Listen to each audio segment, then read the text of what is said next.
Hey guys, Chris here. You join me here in the 2021 Audi E-Tron S. This is the big boy, the sporty version with 503 horsepower from 3 electric motors, supposedly making this the thirstiest E-Tron you can buy, even more thirsty than the 55.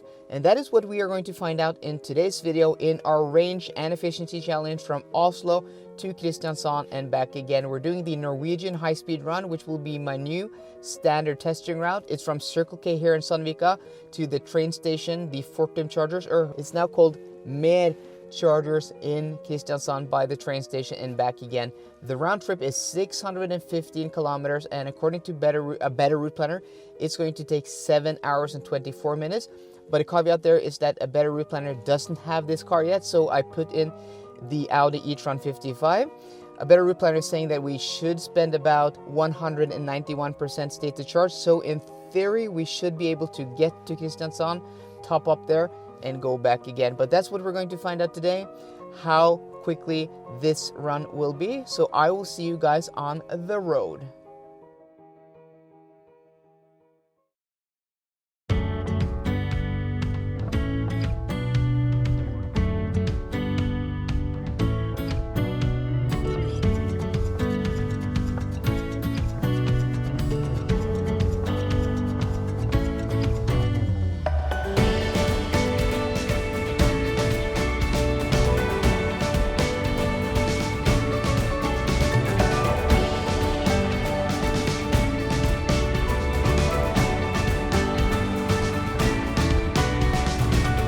Been on the road for about half an hour, and as you can see guys, it has started to rain outside. We will, according to the forecast, have rainy weather on our way to Kristiansand and then back again, so it will be a very gray day today. But just an update, as you can see, 33.9 kilowatt hours per 100 kilometers is our current consumption. It is cold outside, 2 degrees Celsius. We are also running in efficiency mode, as you can see. But yeah, we are doing our typical 10% maximum over the speed limit.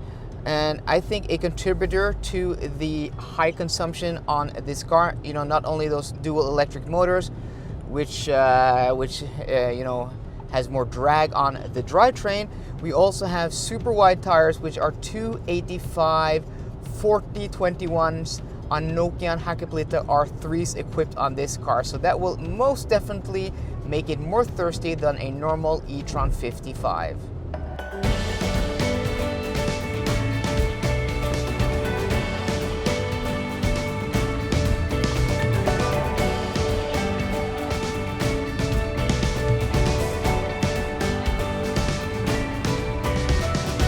First stop guys, we are now at Shell in Tvedestrand at the Fortum chargers here. This is a brand new station along a new stretch of the E18. And here they have these cool 50 kilowatt chargers, these small slim chargers, and then you have the 150 kilowatt chargers here. So this is where I stopped with the iPace, and this is a 50, I have to remember. 50, and then this is a 150. So yeah, okay, so let's go ahead and check out our state of charge. We are currently at 18% state of charge. Consumption has dropped considerably. We are now at 30.1 kilowatt hours per 100 kilometers. Still high, but we have had rainy weather, light rainy weather. And our average speed has been 97 kilometers an hour, 2 hours and 17 minutes on the road, 222.8 kilometers covered. Yeah, it's a bit colder than when we drove the iPace, 2 degrees Celsius. It hasn't been much warmer than that. So yeah, turn off the ignition, and then we are going to connect this charger here. Okay. So the E-Tron has this flap here, which I just do love. And let's see if we can put my RFID chip to, okay, verified, and then we will do this. Let's see if there is any problems handshaking. Doesn't seem so. Okay. So let's go ahead and stand on the other side because it was a bit easier, I think. Let's see what's going on here. Okay. We can hear that clicking sound. It's trying to initialize the charging session. And then there we go, 19% state to charge. And then let's see what kind of speed we do get.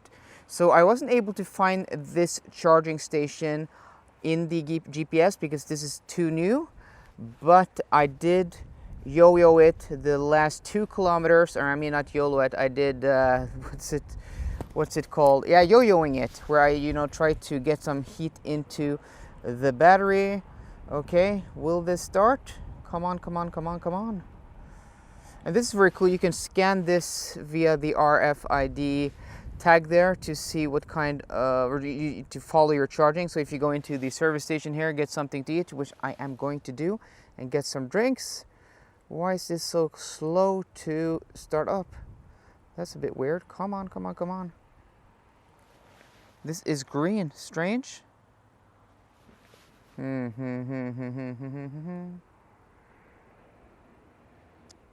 It says it is charging. Let's go ahead and check out the interior.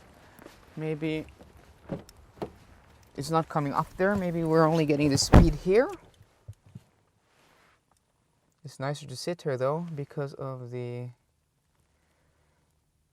0 kilowatts. Why are we getting 0 kilowatts? That is strange.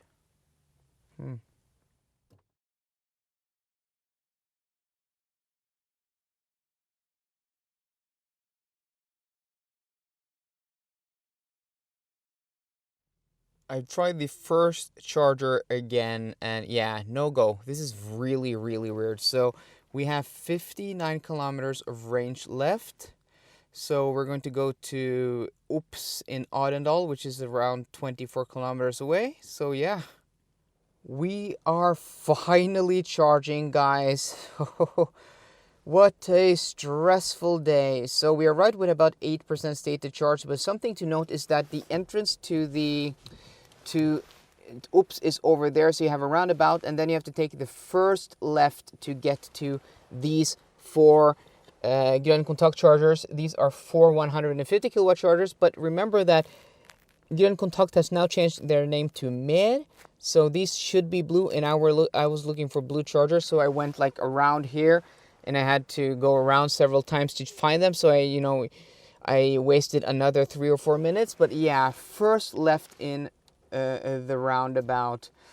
But yeah, so what I did yesterday when I was planning this trip and getting to know this route, I wrote down all the chargers on the way from Kristiansand to Sandvika, and also all the chargers from Sandvika to Kristiansand, the provider, and also the distance between them. So on the way down there are 10 chargers, so every 30 kilometers, about on the 300 kilometer trip down, 307 to be exact.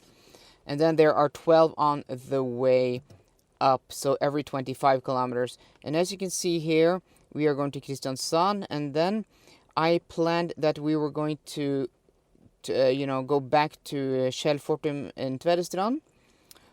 But yeah, I think maybe we're going to try to go to Circle K Bamble because I don't want to risk it going to the charger here. So that means an extra 61 kilometers between there and there. So I think if we go to 85% state to charge, we will have enough juice to go to Kristiansand and then back again to Circle K Bamble. So thankfully we are getting some nice charging speeds. We are slightly colgating 125 kilowatts.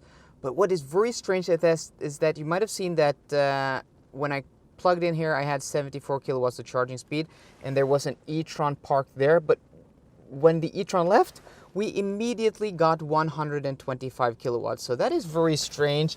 Does this charging box here divide the 150 kilowatt charging speeds on each side? So does that mean there are basically only 2 times, but up to 100, it says there, up to 150 kilowatts. Okay, so that is a bit misleading. So you can charge Okay, so you can, that's why we're getting 75 kilowatts. Okay, that makes sense. That makes sense. But that is something to note if you add this charger. So I should have just taken the other charger instead there, because there are two of these here. But yeah, we seem to be getting nice charging speeds here.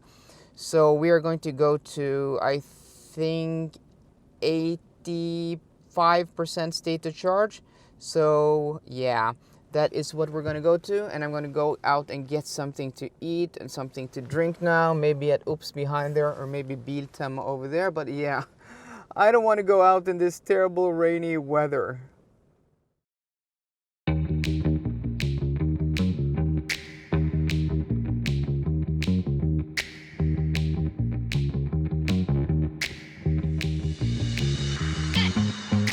We are now in downtown Kristiansand by the charging station here. So here we have the Grønn Kontakt chargers, and as per usual they are occupied, so I don't think we are going to ever plan to, you know, go trip here. So we're going to take a U-turn.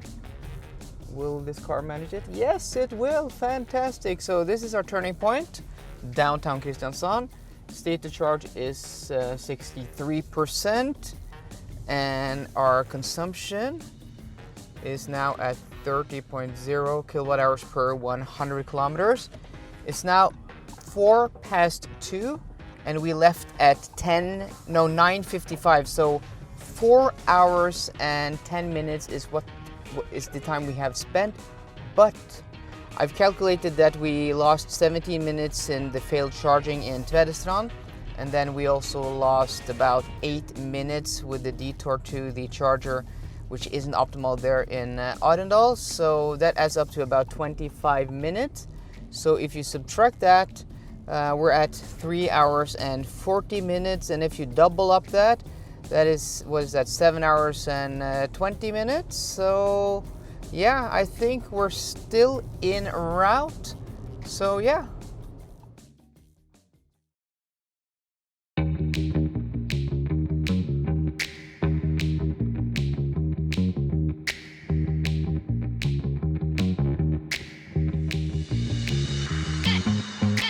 We are now at Circle K Bamble, our last charging stop here. We arrived with 5% state to charge, which, well, in a Chris Rifa video, well, that is plenty. If you saw my iPace video, you guys know what I'm talking about. And if you've seen any of my other range and efficiency challenges, yeah, I like to YOLO it, like getting the most out of the battery. And if you like, you know, if you like my style, if you like these types of videos, the range challenges, and how I try to make this more interesting for you guys, please click that subscribe button down below. It is much appreciated. And if you like these videos, also give this video a thumbs up down below. But yeah, our last charging stop, just, you know, a last update before we are back at our starting point. Consumption thus far has been 30.6 kilowatt hours per 100 kilometers, which isn't too bad. I mean, we're not that much thirstier than we were in the e-Pace video I did, you know, earlier this week. We've been in the car traveling for about 5 hours, but we've been almost 6 hours on the road in total. But at the end, we're going to subtract, you know, the problems we had with charging, and also, you know, the detour we had to do with the charger in Arendal, just to make this as most accurately as possible. We're now getting 143 kilowatts charging speed, so that is really nice. But I did have problems connecting with this charger. My first initializing failed, so I don't know what it is with E-Trons and when they are new. This only had 2,500 kilometers when I picked it up. I also had trouble with my E-Tron with low kilometers, but I haven't, you know, had any trouble in, I don't know, the last 5,000 or 6,000 kilometers. So it might be something with when the hardware is new, the connecting hardware is new, the pins or the connector or something like that. It has to, you know, get worn in before it works properly. So I'm going to most definitely keep an eye on that. We're going to go to about 75, maybe 80% state to charge. So yeah. I'm going to go in, get some drinks, get something to eat maybe, do my last pit stop, and I will see you guys in Sandvika.